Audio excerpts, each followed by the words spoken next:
Hello friends, आज की इस वीडियो में आप सभी का स्वागत है। आज हम पढ़ेंगे शिक्षण विधियां। साइकोलॉजी में शिक्षण विधियां जब जिस भी पेपर में देखो आप, टेट में, सी टेट में हमेशा मिलेंगी आपको शिक्षण विधियां। शिक्षण विधियों से आपको क्वेश्चन कहीं ना कहीं मिल ही जाएगा। अगर आपने शिक्षण विधियां यहाँ पढ़ ली तो आप 100% श्योर हो जाइए कि आपको अगर शिक्षण विधियां मिली एग्जाम में तो आप तुरंत कर दोगे। मैं इस तरीके से या इस तरीके से आपको समझाऊंगी कि आपको अच्छे से समझ आ जाए शिक्षण विधियां।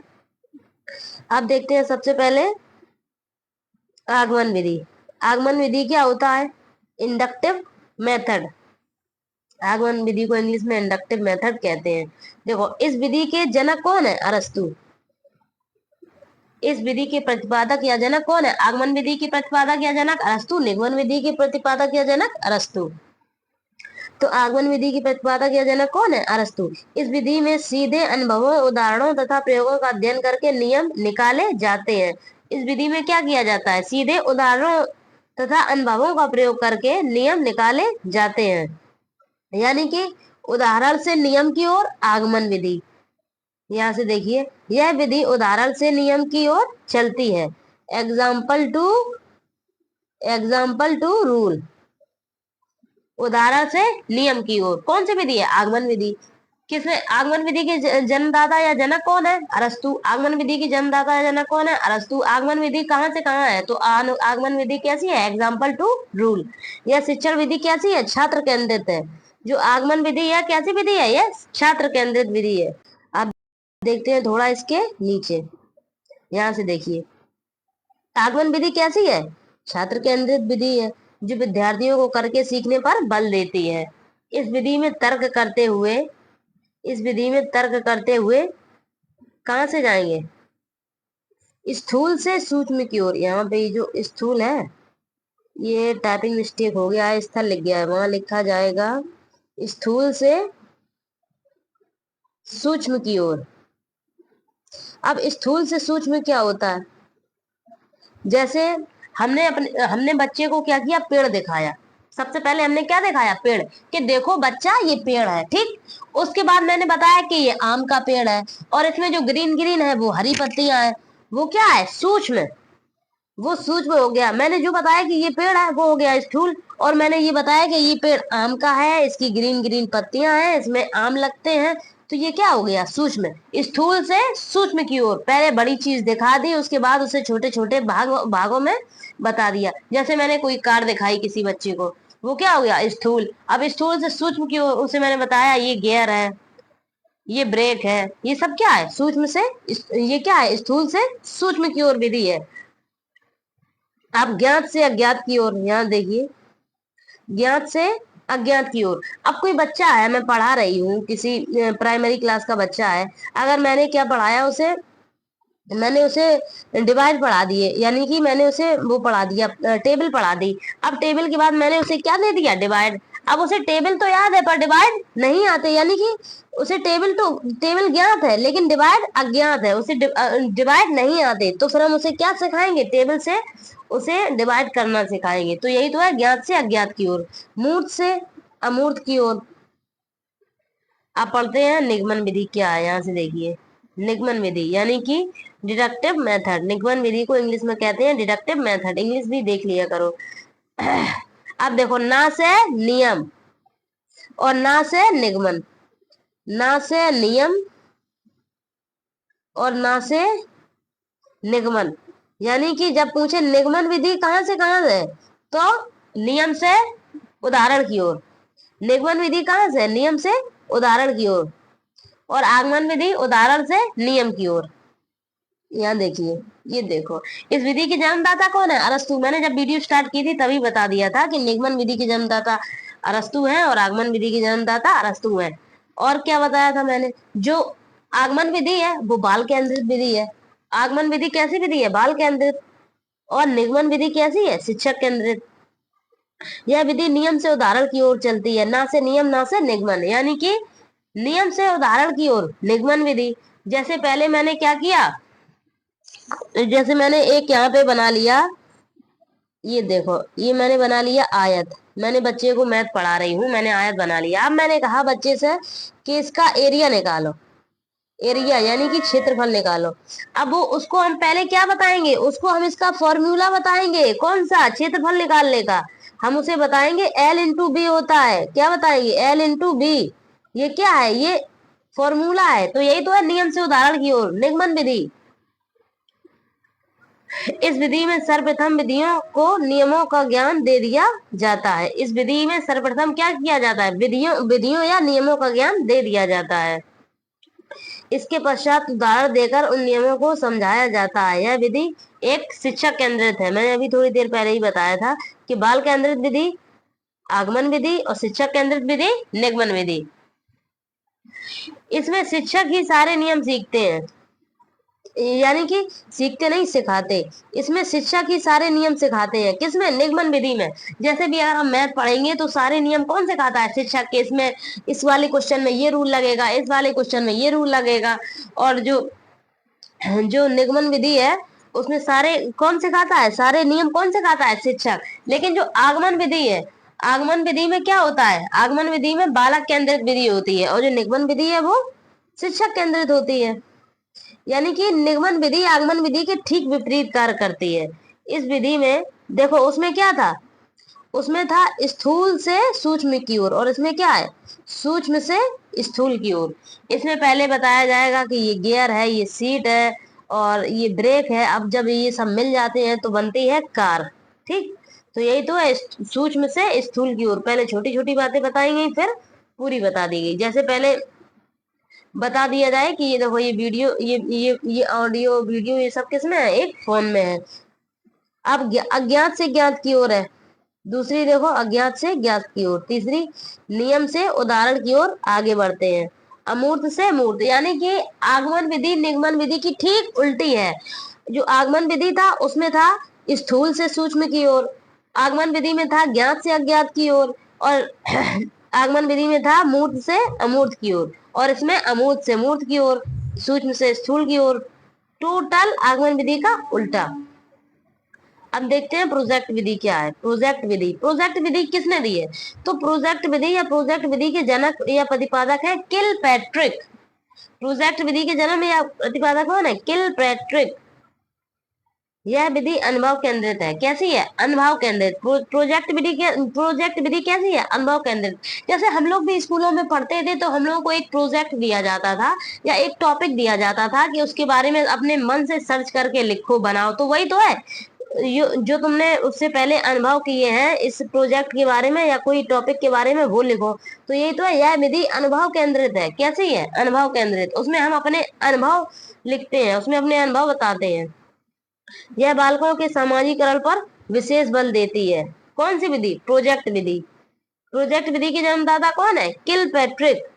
इस विधि में विद्यार्थी स्वतंत्र रूप से कार्य करता है एवं अपनी समस्याओं को हल स्वयं के विचारों के आधार पर करता है। यह एक बाल केंद्रित शिक्षा है। कैसी है, बाल केंद्रित शिक्षा।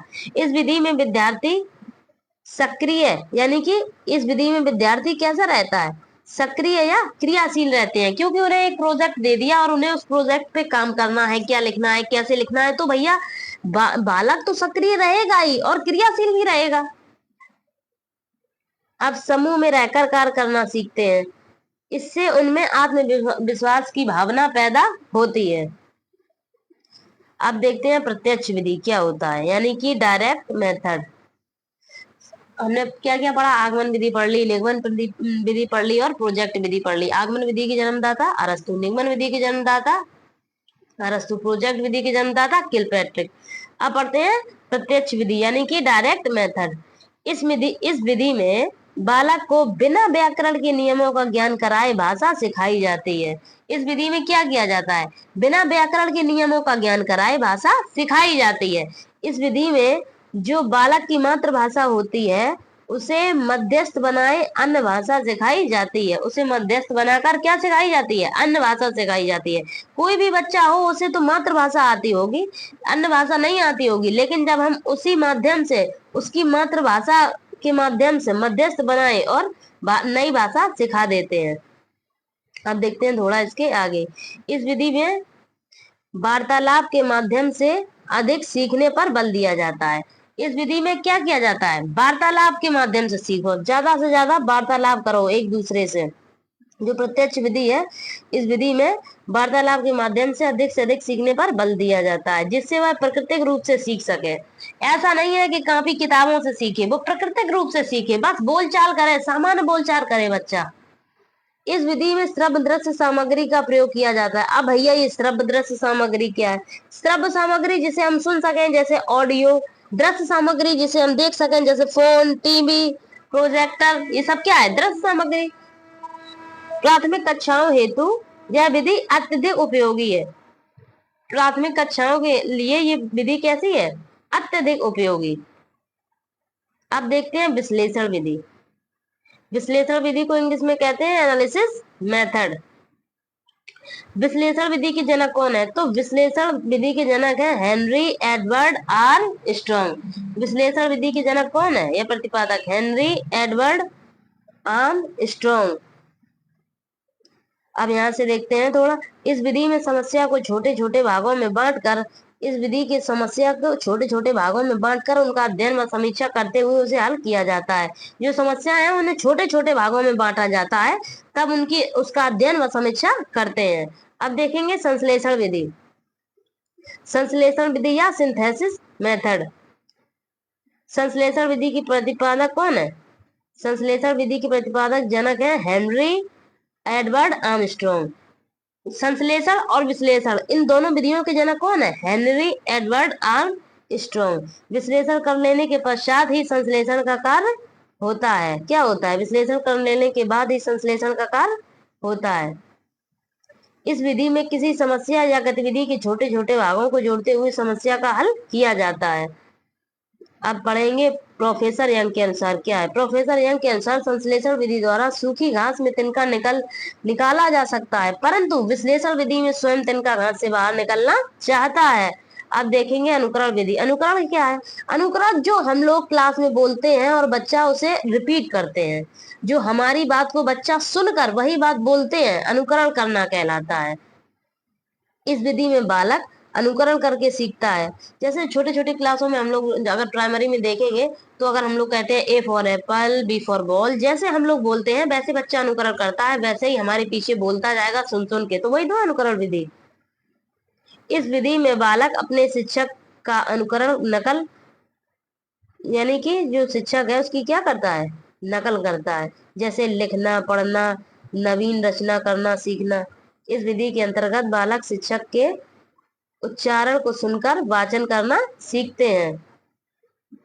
पहले शिक्षक बोलता है, फिर बच्चे उसका अनुकरण करते हैं। पहले हम लोग क्लास में जाते हैं तो पहले हम कहते हैं कि A for apple, B for ball, फिर बाद में बच्चे कहते हैं।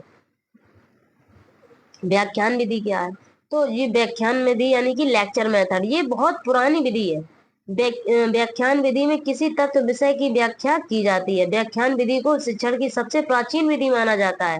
सबसे पहले व्याख्यान विधियां करी जाती थी, उसमें सिर्फ शिक्षक सक्रिय रहता था जबकि बालक सक्रिय नहीं रहता था। इस विधि में शिक्षक की भूमिका होती थी। इस विधि में शिक्षक की भूमिका प्रमुख होती है, इसलिए इसे शिक्षक केंद्रित शिक्षण विधि माना जाता है। अब देखेंगे मारिया मांटेसरी विधि। मारिया मांटेसरी इटली की एक चिकित्सक तथा शिक्षा शास्त्री थे, जिनके नाम से शिक्षा की मांटेसरी पद्धति प्रसिद्ध है। यह पद्धति 2.5 वर्ष से 6 वर्षों के बच्चों हेतु प्रयोग में ली जाने वाली पद्धति है। कौन सी? मारिया मांटेसरी। मारिया मांटेसरी कहाँ की निवासी थी? ये इटली की चिकित्सक तथा शिक्षा शास्त्री थी, जिनके नाम से शिक्षा की मांटेसरी पद्धति प्रसिद्ध है। यह पद्धति कहाँ से कहाँ तक थी? यह पद्धति 2.5 साल से 6 वर्ष तक के बच्चों के हेतु प्रयोग में ली जाने वाली विधि थी। इसका विकास डॉक्टर मारिया द्वारा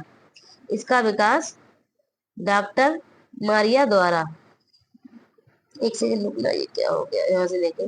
इसका विकास डॉक्टर मारिया द्वारा रूस विश्वविद्यालय में मंदबुद्धि बालकों को चिकित्सा हेतु उनकी शिक्षा हेतु किया गया, जो कुछ समय के बाद सामान्य बुद्धि के बालकों के लिए भी शिक्षा में प्रयोग में लाई गई।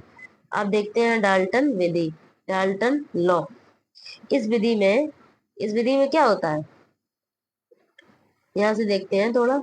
इस विधि में एक अध्यापक द्वारा छात्रों को कुछ निर्धारित कार्य यानी कि असाइनमेंट के रूप में दिए जाते हैं, जिन्हें विद्यार्थी को दिए गए समय के भीतर करना होता है। अब देखेंगे भाषा संसर्ग विधि, ये क्या होती है? Language incorporation method. यह एक व्याकरण शिक्षण विधि है। क्या है? यह एक व्याकरण शिक्षण विधि है। इस विधि में रचनाओं के माध्यम से व्याकरण का ज्ञान दिया जाता है। भाषा संसर्ग विधि, कौन सी विधि पढ़ा रहे हैं? भाषा संसर्ग विधि। यह विधि कैसी है? भाषा संसर्ग विधि। यह एक व्याकरण शिक्षण विधि है। इस विधि में रचनाओं के माध्यम से व्याकरण का ज्ञान दिया जाता है। प्राथमिक कक्षाओं हेतु यह विधि काम में ली जाती है। कौन सी विधि? भाषा संस्करण विधि। इस विधि के द्वारा छात्रों को अच्छे लेखन की पुस्तकों के माध्यम से व्याकरण का ज्ञान दिया जाता है। अगर आप लोगों को मेरी क्लास अच्छी लगी हो तो प्लीज लाइक करें, सब्सक्राइब करें। हम आपके लिए ऐसी एजुकेशन वीडियो लाते रहेंगे, लेकिन एक बात याद रखें, ये जो शिक्षण विधियां हैं ये इंपॉर्टेंट है। आप मेरी क्लास देख लीजिए और लिख के रख लीजिए, नोट्स बना के रख लीजिए, और जिस दिन एग्जाम देने जाना उस दिन देख लेना। अगर ये नहीं आए तो कहना, यही मिलेंगी आपको, यही रखी हुई मिलेंगी शिक्षण विधियां। Thank you for watching.